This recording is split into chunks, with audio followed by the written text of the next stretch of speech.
Update po sa ibinilita naming pag-aresto sa dating aktor na si John Wayne Sase. Sinampahan na siya ng reklamong murder dahil sa pamamaril sa nakaalitan niyang kaibigan sa Pasig.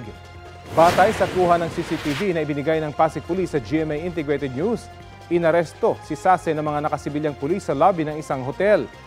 Natuntun doon ng dating aktor dahil nakita ang pader ng hotel sa background ng litratong in-upload ni Sase sa social media ilang oras matapos ang krimen. Na-recover din ang baril na ginamit sa krimen.